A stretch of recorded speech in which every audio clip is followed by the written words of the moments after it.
दोस्तों नमस्कार, मैं हूं चंद्रशेखर मौर्य।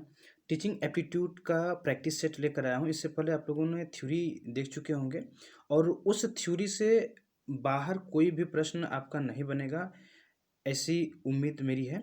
और उसी बेस पर मैं प्रैक्टिस सेट लेकर आया हूं। अगर आपने उसका थ्योरी नहीं देख पाए हैं तो प्लीज़ आप उसे एक बार देख लीजिए, उसके बाद तो इसे आप देखिएगा, एकदम आपको कंफर्म हो जाएगा, याद हो जाएगा। तो चलिए स्टार्ट करते हैं। यूजीसी एनटीए नेट जेआरएफ 2020 के लिए मोस्ट इम्पॉर्टेंट पेपर 1 के लिए टीचिंग एप्टीट्यूड यूनिट 1 लेकर आया हूँ। तो चलिए फुल एक्सप्लेन के साथ समझेंगे और अच्छे से समझेंगे, जिससे कि आपको एकदम बाहर दिमाग से ना हो। तो चलिए स्टार्ट करते हैं और लेते हैं पहला प्रश्न। किसी व्यक्ति में वांछित परिवर्तन है, किसी व्यक्ति में वांछित परिवर्तन है तो वह क्या है? शिक्षण, अधिगम या दोनों है या कोई नहीं। तो देखिए मैं आपको बताऊं कि जो शिक्षण है, शिक्षण की अवधारणा में मैंने आप लोगों को बताया था कि जो शिक्षण है वो किसी व्यक्ति में होने वाला वांछित परिवर्तन क्या होता है? जो अधिगम होता है किसी व्यक्ति में होने वाला वांछित परिवर्तन है, यानी वह अधिगम कहलाता है। तो इस आधार पर हम लोग किसी व्यक्ति में वांछित जो परिवर्तन होता है उसे अधिगम कहते हैं। तो इसका सेकेंड वाला ऑप्शन करेक्ट होता है। आई होप कि आपको ये परिभाषा और एक्सप्लेनेशन दोनों समझ में आ गया होगा। तो चलिए नेक्स्ट क्वेश्चन लेते हैं। दूसरा है, शिक्षण की प्रगति कैसी होती है? मोस्ट इंपॉर्टेंट क्वेश्चन, और ऐसे ही क्वेश्चन आपके एग्जाम में फेस्ट होंगे, आशा करता हूं। और इससे बाहर आपको कोई भी प्रश्न नहीं मिलेगा, बस इसी के इर्द गिर्द ही जो पेपर बनेगा वो प्रश्न इसी तरह का घूमेगा, इसी के इर्द गिर्द। तो शिक्षण की प्रगति कैसी होती है? सकारात्मक, नकारात्मक या दोनों या कोई नहीं। तो मैं आप लोगों को बताऊं कि जो शिक्षण होता है वह सकारात्मक होता है। ठीक है, शिक्षण क्या होता है? सकारात्मक होता है। और अधिगम जो होता है वो सकारात्मक और नकारात्मक दोनों होता है। तो शिक्षण कैसा होता है? सकारात्मक, यानी इसका पहला वाला ऑप्शन करेक्ट होता है। नेक्स्ट क्वेश्चन देखा जाए, क्वेश्चन नंबर 3। क्वेश्चन नंबर 3 है, अधिगम में खाली स्थान सम्मिलित होता है, शिक्षक, शिक्षार्थी, शिक्षण या पाठ्यक्रम। तो शिक्षण में क्या सम्मिलित होता है? सॉरी, अधिगम में क्या सम्मिलित होता है? शिक्षक होता है, शिक्षार्थी होता है, या शिक्षण होता है, या पाठ्यक्रम होता है? तो अधिगम में शिक्षण सम्मिलित होता है। मैंने आप लोगों को ये वीडियो बनाया तो प्लीज़ आप उसे एक बार जरूर देखिएगा, उससे बाहर आपको कुछ भी नहीं जाने दूंगा, ये पूरी मेरी कोशिश रहेगी। और परीक्षा में आपको यहीं से प्रश्न मिलेंगे, ऐसी भी मेरी पूरी पूरी उम्मीद है। ठीक है, नेक्स्ट क्वेश्चन देखते हैं। स्वतंत्र चर कौन होता है? शिक्षक, शिक्षार्थी या दोनों या कोई नहीं। तो देखिए स्वतंत्र जो चर होता है वह शिक्षक होता है, और जो आश्रित चर होता है वह शिक्षार्थी होता है। क्योंकि शिक्षक इसलिए स्वतंत्र होता है क्योंकि उसे पढ़ाना होता है और ज्ञान इस तरह से देना होता है। लेकिन शिक्षार्थी जो होता है उसे वो आश्रित होता है, और किस पर आश्रित होता है? वह टीचर पर आश्रित होता है। इसलिए स्वतंत्र चर क्या है? शिक्षक है। क्वेश्चन नंबर 5 देखते हैं। क्वेश्चन नंबर 5 है, शिक्षण शब्द बना है, बहुत ही मोस्ट इंपॉर्टेंट, शिक्षा, कौशल या शिक्षण से। तो शिक्षण शब्द किससे बना है? तो शिक्षण शब्द मैंने आप लोगों को बताया था कि यह शिक्ष धातु, यानी संस्कृत भाषा के शिक्ष धातु से ये बना हुआ है, शिक्षण। राइट, चलिए शिक्षण का क्या अर्थ होता है? नेक्स्ट क्वेश्चन देख लेते हैं, यहाँ पर बनाया भी गया है। शिक्षण का अर्थ है, तो शिक्षण का क्या अर्थ है? यहाँ पर आप देख सकते हैं, सिखाना, सीख देना या दोनों या प्रवेश। तो शिक्षण का जो अर्थ है वो होता है सिखाना या सीख देना, यानी सिखाना और सीख देना ये दोनों सही है, अर्थात ये तीसरा वाला ऑप्शन करेक्ट है, यानी दोनों सही है। राइट, क्वेश्चन नंबर 7 पे चलते हैं। क्वेश्चन नंबर 7 क्या कहता है? देखिए मैं इसमें आप लोगों को थोड़ा सा और बता दूं कि जो शिक्षण की जो अवधारणा है, यानी शिक्षण और अधिगम। शिक्षण का मतलब होता है सिखाना, और ये शिक्ष यानी संस्कृत भाषा के शिक्ष धातु से बना हुआ है। और अधिगम क्या होता है, इसकी परिभाषा भी आप लोगों को मैंने बताया कि किसी व्यक्ति में होने वाला वांछित परिवर्तन ही अधिगम होता है। या कह सकते हैं कि भाई जो व्यवहार में परिवर्तन होता है वो अधिगम के द्वारा होता है। तो ये इसकी जो प्रकृति होती है वह सकारात्मक और नकारात्मक दोनों होता है। तो अधिगम में शामिल होता है सकारात्मक, नकारात्मक या दोनों या कोई नहीं। तो अधिगम में सकारात्मक और नकारात्मक ये दोनों शामिल होते हैं, राइट। अब देख लेते हैं कि विस्तृत रूप किसके प्रकार हैं, शिक्षण के, अधिगम के, स्किल के या सभी के।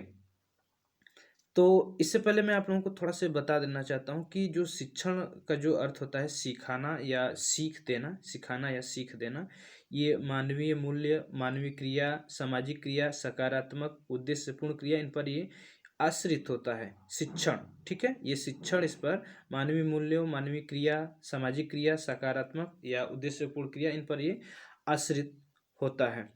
आगे देख लेते हैं कि विस्तृत रूप किसके प्रकार हैं। तो विस्तृत रूप किसके प्रकार हैं, शिक्षण के, अधिगम के, स्किल के या सभी के।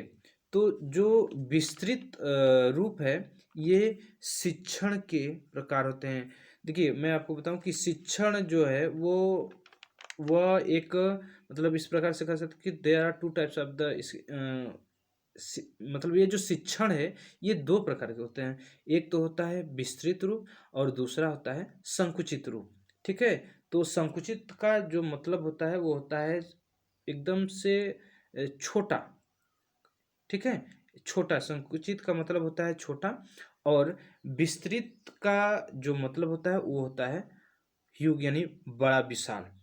और विस्तृत जो होता है वो औपचारिक और अनौपचारिक ये दोनों होता है।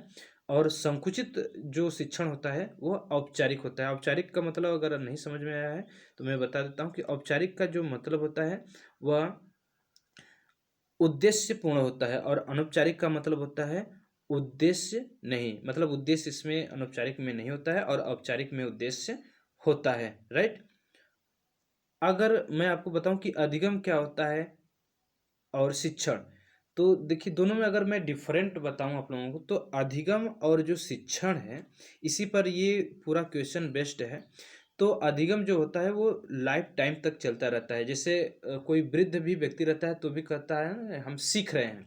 और शिक्षण जो होता है वो सीमित समय के लिए होता है। जैसे मान लीजिए आपने बीए कर लिया, एमए कर लिया, उसके बाद आप क्या कर रहे हैं, आप उसके बाद आपकी जो कहते हैं कि नहीं भाई अब मैं कोई पढ़ाई नहीं कर रहा हूँ, कोई भी क्लास अब नहीं अटेंड करता हूँ। लेकिन जो अधिगम होता है ना वो जीवन भर चलता रहता है। कहता है व्यक्ति कि मैं जीवन भर सीखता रहता हूँ। यानी कोई भी व्यक्ति कहता है कि जो अधिगम होता है वो जीवन भर चलता रहता है। यानी व्यक्ति जो है वो वृद्ध हो जाता है तो भी वो सीखता रहता है, राइट। बात सभी एक कंप्लीट हो गया होगा, आई होप। और आप पेन और कॉपी प्लीज़ लेकर बैठा करिए हमारे वीडियो में। तो जब जब भी कोई इस तरह से बात होती है तो लाइन आप उसे नोट डाउन कर लिया करिए। चलिए नेक्स्ट क्वेश्चन देखते हैं। द्विध्रुवी प्रक्रिया किसने बताई है, एडम्स ने, बर्टन ने, रायबर्न ने या गेज ने। तो द्विध्रुवी जो प्रक्रिया है वह एडम ने बताई है, एडम्स ने।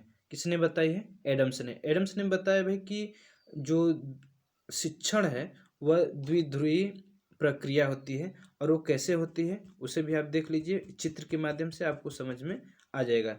देखिए द्विध्रुवी जो शिक्षण है उसमें शिक्षक और शिक्षार्थी होता है। कौन होता है, एक तो यहाँ पर शिक्षक होता है और यहाँ पर शिक्षार्थी होता है, राइट। तो इस तरह से द्विध्रुवी एडम्स ने बताई है। नेक्स्ट क्वेश्चन देखते हैं। और इन लोगों की भी मैं बता देता हूँ कि परिभाषा क्या क्या है। देखिए बर्टन जो है वह मतलब इस तरह से जो शिक्षण है उसको उन्होंने अधिक सीखना या इस तरह से उन्होंने बताया है। रायबर्न ने क्या बताया भाई, रायबर्न ने देखिए बर्टन ने जो टीचिंग है उसको क्या किया कि सीखने के लिए जो प्रेरणा है, निर्देशन है या इस तरह से प्रोत्साहन है, उसे सीखने के लिए बर्टन ने बताया है। और रायबर्न ने क्या बताया है, इन्होंने त्रिध्रुवी प्रक्रिया बताया है। ठीक। और गेज ने, देखिए ये सब जितना मैं बता रहा हूँ ये बहुत ही इम्पोर्टेंट है इस टॉपिक से। यहाँ से आपको 5 से 6 क्वेश्चन एग्जाम में मिल जाते हैं। ठीक है। देखिए मारिसन ने सॉरी रायबर्न ने, सॉरी गेज, गेज की बात है। रायबर्न ने तो त्रिध्रुवी बताई थी। बर्टन ने क्या बताया था, बर्टन ने बताया था कि जो सीखना है यानी टीचिंग जो है वह प्रेरणा है, निर्देशन है, इस तरह से उन्होंने प्रोत्साहन है बर्टन ने बताया था। रायबर्न ने त्रिध्रुवी प्रक्रिया बताई थी। और गेज ने क्या कहा था कि भाई देखिए शिक्षण एक पारस्परिक प्रभाव है जिसका उद्देश्य दूसरे व्यक्तियों के व्यवहारों में अपेक्षित परिवर्तन लाना है, इन्होंने गेज ने कहा था। राइट। और एडम्स ने द्विध्रुवी प्रक्रिया बताई थी। आई होप कि आपको ये चारों विकल्प समझ में आगे होंगे। नेक्स्ट क्वेश्चन देखते हैं। पुनर्बलन किसने कहा है? बहुत ही इंपॉर्टेंट क्वेश्चन है। पुनर्बलन किसने कहा है? स्किनर, जॉन डेवी, मॉरिसन या रियांस ने? पुनर्बलन, पुनर्बलन किसने कहा है? तो पुनर्बलन जो है वह स्किनर ने कहा है। किसने कहा है? स्किनर ने कहा है। स्किनर ने क्या कहा कि भाई शिक्षण जो है वह पुनर्बलन की आकस्मिकताओं का क्रम है। स्किनर ने क्या कहा है कि शिक्षण पुनर्बलन की आकस्मिकताओं का क्रम है, ये स्किनर ने कहा था।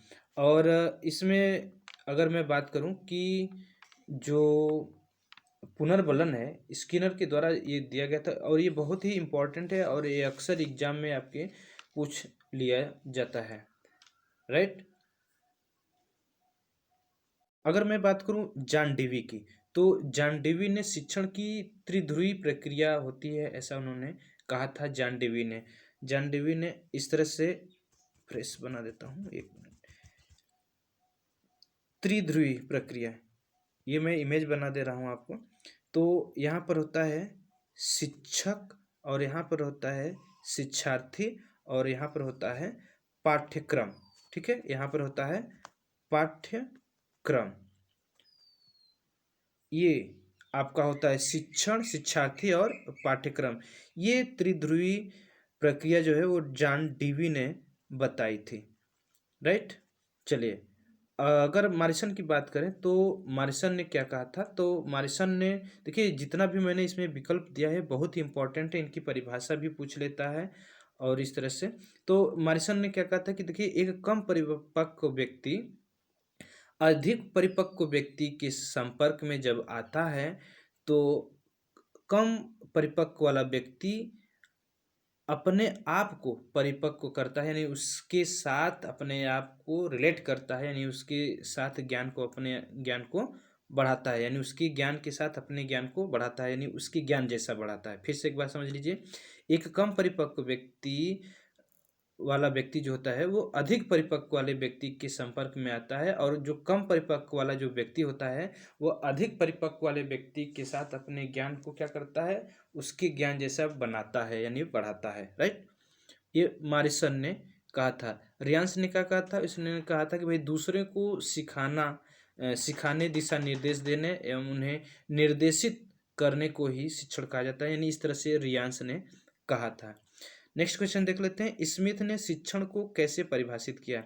अधिगम को अभिप्रेरित, तीन बिंदु, द्विध्रुवी या प्रेरणा? तो स्मिथ ने अधिक अभिप्रेरित करने वाली क्रिया का शिक्षण बताया। अधिगम को अभिप्रेरित करने की शिक्षा यानी जो प्रभाव है या क्रिया है, इसको इन्होंने, स्मिथ ने कहा था अधिगम को अभिप्रेरित करने के लिए। ठीक। और तीन बिंदु किसने बताया था? तीन बिंदु जॉन डेवी ने बताया था और द्विध्रुवी प्रक्रिया ये एडम्स ने बताया था। राइट। आई होप कि ये चारों बिंदु आपको समझ में आ गए होंगे। नेक्स्ट क्वेश्चन देखते हैं। अच्छा शिक्षण सहयोगात्मक होता है, बर्टन, स्किनर। यहाँ पे बर्टन 2 बार लिखा गया है, इसके लिए मैं माफ़ी चाहता हूँ, 2 बार बर्टन लिख दिया गया है। तो इन्होंने अच्छा शिक्षण सहयोगात्मक होता है, किसने कहा था? बर्टन ने कहा था, स्किनर ने कहा था, या जॉन डेवी ने कहा था, या किसी ने नहीं कहा था? तो अच्छा शिक्षण कैसा होता है, ये आप हमें कमेंट करके बताएंगे। अगर आपने पिछला वाला जो वीडियो आपने नहीं देखा है, तो प्लीज़ आप उसे एक बार ज़रूर देख लीजिएगा, आपके लिए बहुत ही हेल्पफुल होगा। तो प्लीज़ आप उसे ज़रूर देख लीजिएगा, मैं उसको डिस्क्रिप्शन में लिंक उसका दे दूंगा, तो वहाँ से भी आप देख सकते हैं। तो अगर आप सोशियोलॉजी से